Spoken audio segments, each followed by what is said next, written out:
for that elaborate answer to my question. However, I would like to seek clarification on a few issues. Considering the importance of maintaining stable healthcare system, what strategies are being implemented to prevent similar delays in disputes in the future, particularly regarding the implementation of agreements and timely placement of medical professionals? And the second clarification I need is, what strategies are in place to regulate the number of graduates from the medical schools in the country and efforts for coordination that will ensure Ministry of Health is aware of expected interns before every budgeting cycle for adequate planning? Thank you. Minister will take several, having gotten from the questioner. I'll allow a couple of joyriders, starting with the member for Seme.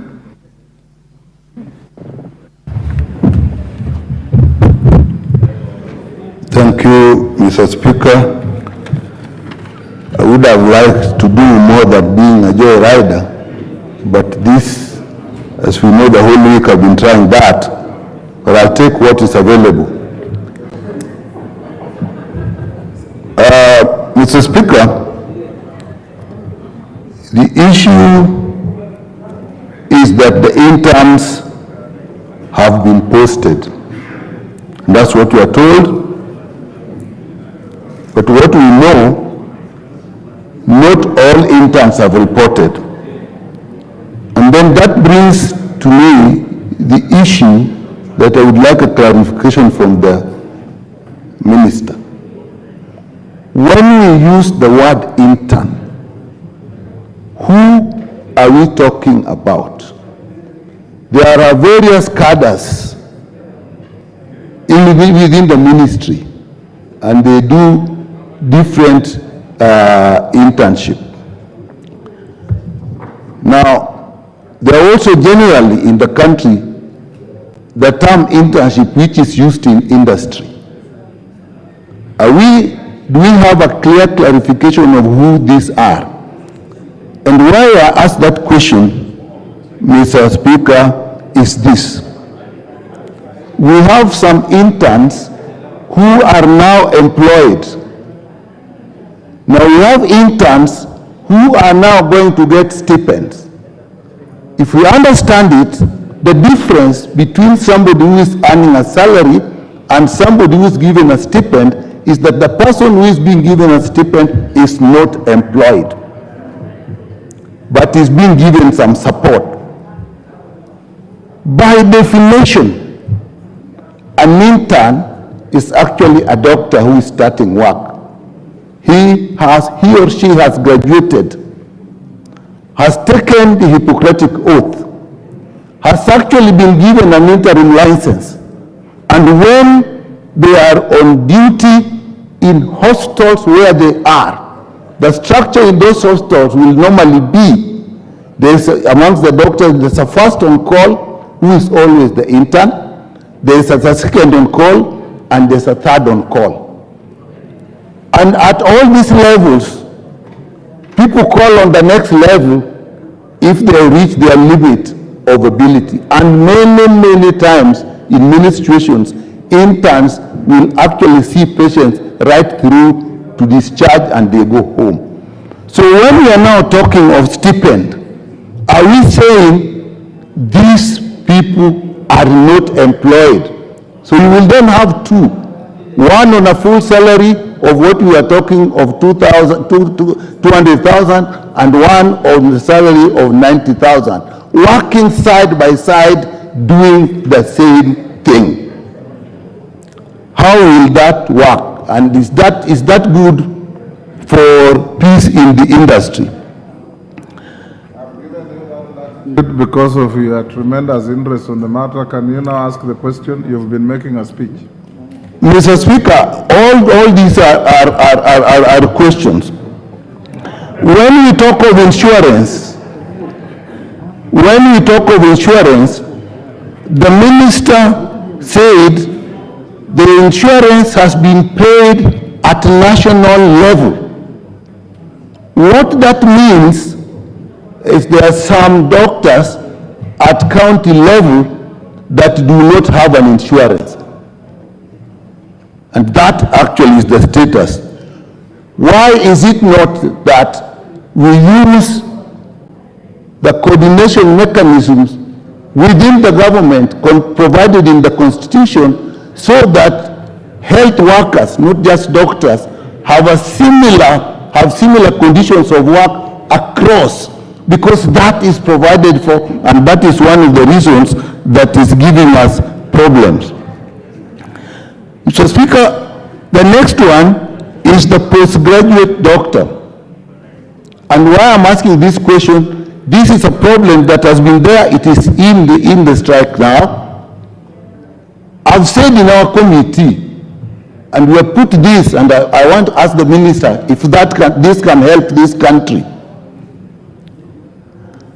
Why is it that when these come for postgraduate, they are working in hostels that are government hostels, which are funded by government, and the work they are doing is full work? Why can't we, while funding those hostels, create these positions which are paid for at that hostels so that the counties don't have to pay them when they are actually working in Kenyatta? The counties can then use that money to employ doctors during that period they are away. Because that is giving us a problem. Last one. The issue of, well, Mr. Speaker, I'll stop, but it means that I may still come on with my request of yesterday, because something I've not. A whole 5 minutes to ask a question. Now, recognition as members of the union goes back. Are we taking them as employees? Because if they are employees, then I think by rights they will have. So are they employees or are they not? I must add, Mr. Speaker, all over the world, medical interns are employees and they actually earn salaries. Even here in Kenya, there are private hospitals that are actually employing interns, paying them. So the question is important. Mr. Speaker, I have the interest of this country at heart, and therefore I know that is the last, but I want to make a suggestion which I think can help this country. This is not a question, it's a comment, and the minister can make a comment on it. The problem we are having is that we are saying that all interns can only be employed or must only be employed by the government, by the ministry, and we are limiting it. Why don't we put, and the minister will understand this, or her technical people, a regulation that all levels at which interns can work, and those are level 4 and 5, whether they are private or they are public, they create levels of position for interns by law. Because even when you start a hostel, you have a certain number of staff you should have. If we do that, Mr. Speaker, we'll open a large space for interns, and we shall not have this problem, and they do not have to be paid by the government. Today, Aga Khan as interns, they are paying. Karen as interns, they are paying. Tenwek as interns, they are paying. Kijabe as interns, they are paying. So we have to look at it broadly so that we actually can get rid of this problem that looks perennial of interns. Mr. Speaker, I may later on seek how to discuss this more, but for now, I'll leave it there. Honorable members, I gave Honorable Nyikal that latitude because you know he had attempted to bring a motion of adjournment on this matter, and I assured him that I'll give him the latitude that I've extended to him. The rest of the Joy Riders, one question each.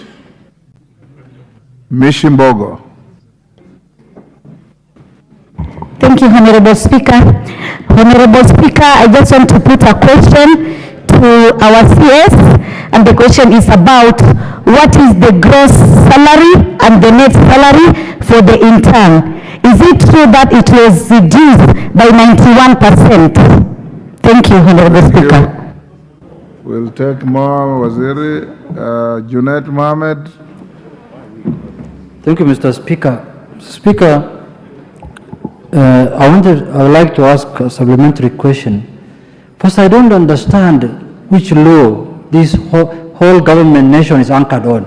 This concept of whole government approach, I don't know what it is. I know Ministry of Labor, Ministry of Health, that's beside the point, but the interns' salaries or stipend, whatever you want to call it, in the CBA was meant to be 206,000. That's what they are claiming. The ministry initially proposed 47,000, but later went to 70,000. I would like to know from the ministry, how did you come up with that figure of 70,000? What did you consider in coming up with those figures? Is it the cost of living? Is it the availability of funds? How did you come up that 70,000 is enough for interns? I would like to know. Thank you.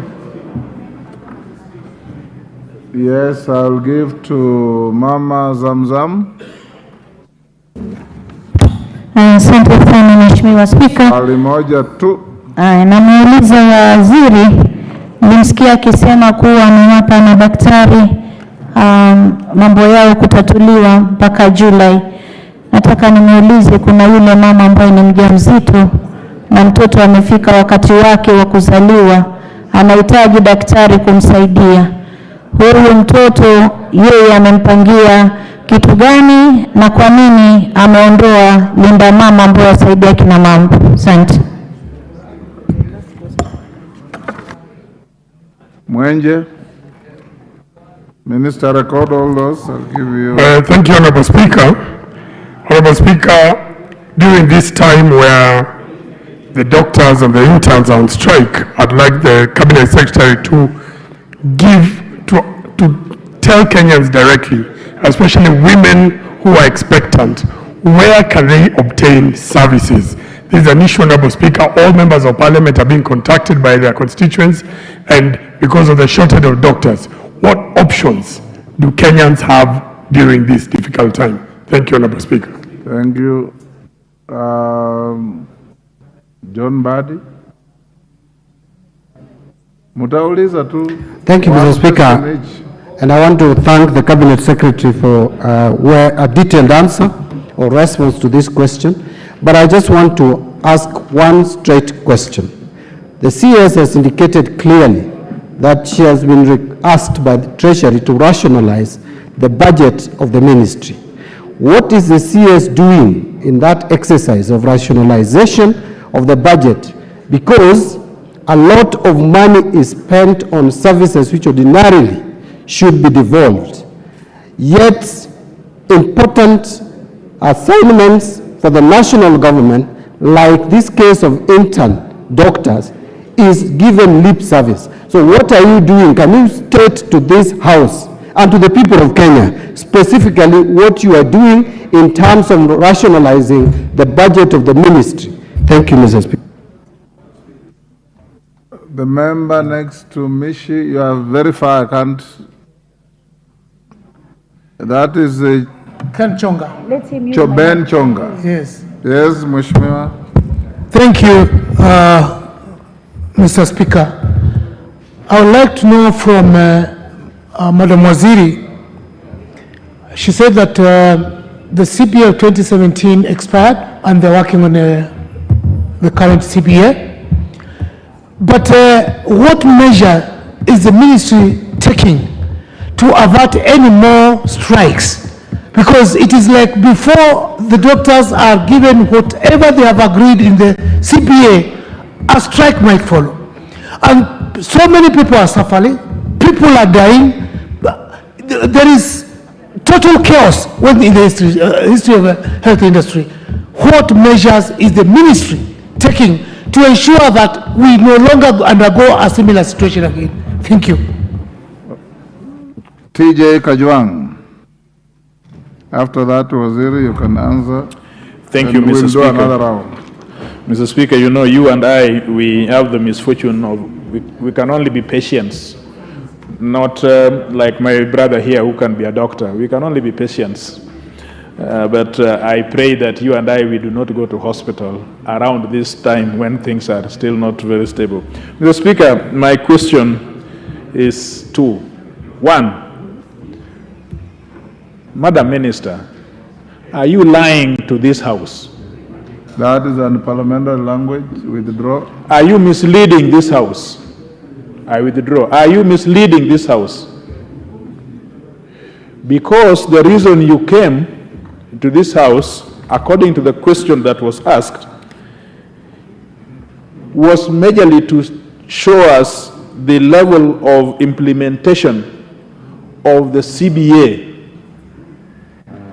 You have explained that you have implemented the CBA. In fact, you said that you have overpaid according to the CBA.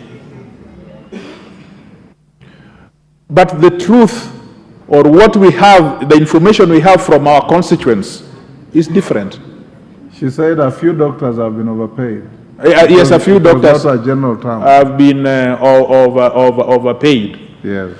So the question about the implementation of the CBA, because if then the CBA is fully implemented, why would be doctors out there be continuing to be on strike, claiming that their monies have been withheld or have not been paid or have been underpaid by the ministry? So, Madam Minister, are you misleading the House? Now, that is question one. Number two. Only one. No, Mr. Speaker, if you will just allow me, it's a very straightforward question. Very straightforward.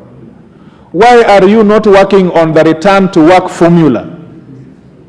Why are you insisting that you do not want to relate with the people that you have employed and discuss a return to work formula, that these people must go back to work first before they discuss with you a return to work formula, which they have shown you and which is reasonable and which has provisions on how both the employer and the employee must meet in terms of working on a return to work formula. Thank you, Mr. Speaker. Thank you. Minister, you can answer those. Again, we will come back to you. There will be another round. Those are 9 questions. You can, they're short questions, answer them. Thank you, Honorable Speaker and Honorable Members. The first question on what is the strategy to ensure that this does not occur. Honorable Speaker and Honorable Members, in my earlier response, I did indicate that we do have immediate and short-term measures, we have medium-term measures, and we have long-term measures. The medium and long-term measures, Honorable Speaker and members, are to ensure that this does not occur.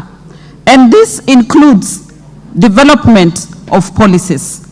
The internship policy, Honorable Speaker, I have already said that our plan is to finalize by end of April.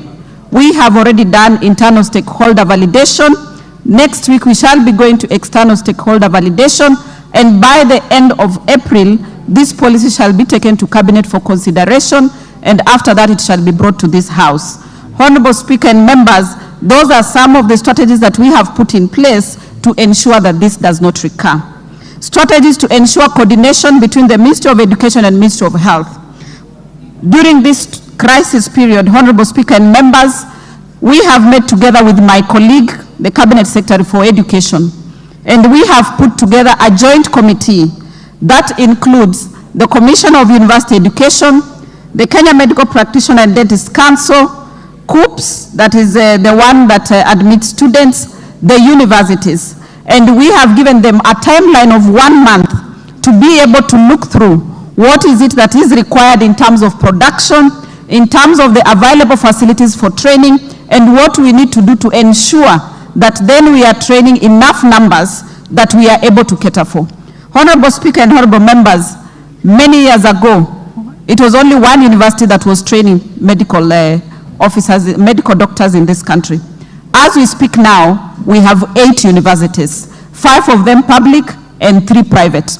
All these, Honorable Speaker and Honorable members, we have put them in the joint committee so that then we can find a solution that all the interns who come out of these universities, then we are able to absorb them for internship.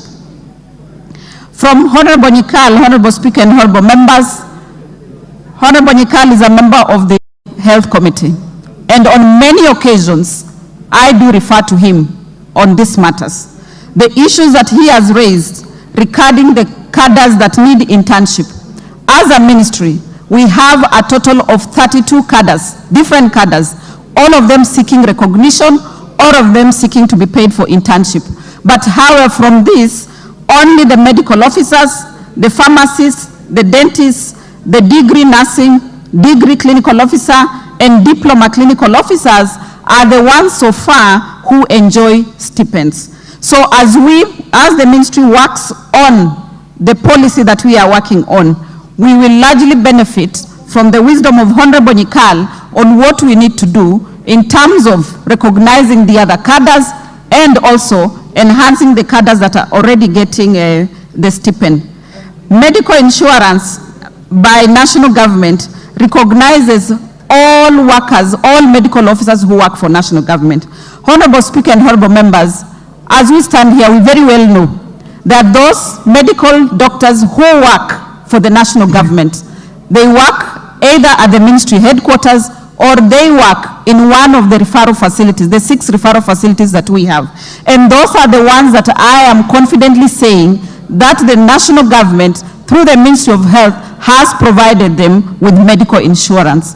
Honorable Speaker and honorable members, I am not in a position to confirm whether counties have indeed given medical insurance to their medical officers. That can only be confirmed by themselves, but from this crisis that has been going, a number of them, 36 of them, have confirmed to have medical insurance, and those who do not have, they have been asked to ensure that they have medical insurance. Regarding the registrars, we are working on a policy, Honorable Speaker and members, a policy to ensure that there's direction from Ministry of Health, because even as we train registrars, we must train those skills that are required for the national, those skills that are required by the country. We do not want to train excess of one skill and leave out another. So that policy is under development. Payment of interns. Honorable Speaker and honorable members, we were directed and guided by SRC, which is the body that is constituted by the Constitution to be able to guide. And from the guideline, they said it cannot be a remuneration, it can only be a stipend. And that is how we have recognized it. Honorable Speaker and honorable members, from the question from Honorable Mishimboko, what is the gross salary of an intern and what is the net thereof and what has been offered? Initially, an intern was earning 206,000. This includes basic salary and other allowances. That comes to a net of 135,000. Honorable Speaker and honorable members, based on the advice from the SRC, it is now a stipend of 70,000 shillings. And Honorable Speaker and members, I would like to clarify that none of the interns who is in session has gotten a reduction. Of the interns in session that will be finishing or concluding their internship in June 2024, there is no reduction. It is the new interns who we are now posting that are going to get in under the terms of the stipend. From Honorable Junet, the issue of whole of nation approach. This was ordered by the Honorable Judge of the Employment and Labor Relations Court. That order is what brought us together. And the judge did guide on the membership of the whole of nation approach. And in respect and in compliance with the court order, that group under the whole of nation approach has been meeting to find solutions to this crisis headed by Head of Public Service. Honorable Speaker and members, Honorable Junet wanted to know how 70 was arrived at. This was a guideline by the SRC they would be the best then to explain how 70,000 was arrived at as a stipend. But need to say that they did look at the other interns within the nation, and actually they did inform us that the other interns are getting 25,000, and therefore they considered this higher and gave them 70,000. From Honorable Zamzam on Linda Mama, Honorable Speaker and Honorable Members, I would like to request, because there is a specific question on Linda Mama, I would like to request that I respond to it, because it's a substantive question that I'll be responding to later. Honorable Speaker, from Honorable Mwenje, he asked about expectant mothers and where do they go at this time of a crisis. Honorable Speaker and Honorable Members, I would like to appreciate Honorable Mwenje that despite him being a man, he is caring for the women. And for me as a woman, this is personal to me. As we speak now, Honorable Speaker and Honorable Members, we have levels of service in the Ministry of Health. We have level 2, which are dispensaries. Closest to the people within the villages, services are ongoing. We have level 3, which are health centers, Honorable Speaker and Honorable Members. Services are ongoing in those places. Where we are affected most by this crisis is level 4, level 5, and level 6, which are referral hospitals. But we have put measures in place to ensure that emergency services are being attended to. Last week when I did a tour of Kenyatta National Hospital, the maternity was full. Actually, all the expectant women around Nairobi are now in Kenyatta National Hospital being attended there. So we really have to see that the ministry has put in some effort.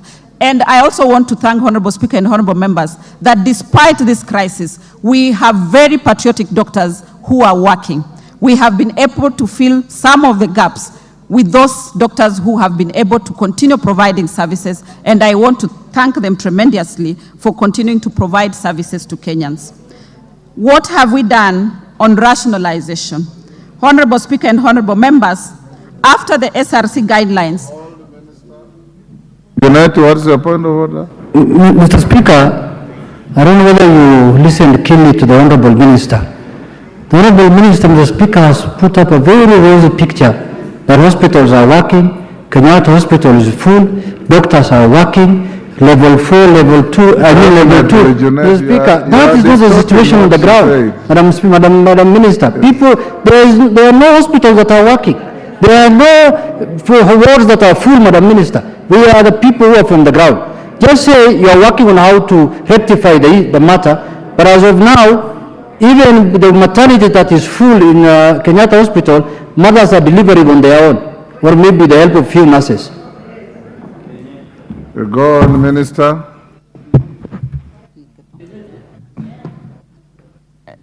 Thank you very much, Honorable Speaker and Honorable Members. Level 2 dispensaries are manned by nurses. We have over 9,000 dispensaries in the country, and they are functional. Level 3 facilities are manned by nurses and clinical officers, and most of them are functional. I did acknowledge that indeed we have a problem at level 4, level 5, and level 6. But I say emergency services are being offered. And I just gave an experience of my walkthrough of Kenyatta National Hospital last week. Honorable Speaker and Honorable Members, on what the ministry has done in rationalizing, after we received the guidelines from the SRC, we, the ministry, met with the National Treasury on 2 occasions. And that is how we got to get 2.3 billion to be able to post the current interns. We have also been getting the numbers that are in the pipeline in the training institutions, so that then we plan ahead through the budgeting process to ensure that then they are taken care of. The other question, Honorable Speaker and Members, is what is the ministry doing to ensure that this does not recur? And I would like to reiterate, Mr. Honorable Speaker, that through the medium term, long term position that I had raised earlier, we believe that the ministry will be able to resolve this and this does not recur. However, Honorable Speaker and Honorable Members, I would like to thank members of this House that the ministry brought to this House 4 acts and they were able to be processed. One of the outcomes of those 4 acts is the Social Health Insurance Act. The Social Health Insurance Act, Honorable Speaker and Honorable Members, as we sit here today, less than 20% of Kenyans have some form of medical insurance. So what we intend to achieve with the Social Health Insurance Act is to drive those numbers up and ensure as many as possible. Our target is to get at least 80% of Kenyans to be on insurance. And once resources are raised through the Social Health Insurance Act, we want to believe that we'll be able to take care of commodities, take care of equipment, and take care of the most important pillar of universal health coverage, which is the human resource for health. Honorable Speaker, the question from Honorable Kajwang about the CBA. Honorable Speaker and honorable members, we cannot live in denial. We have two levels of government, the national government and the county governments. A collective bargaining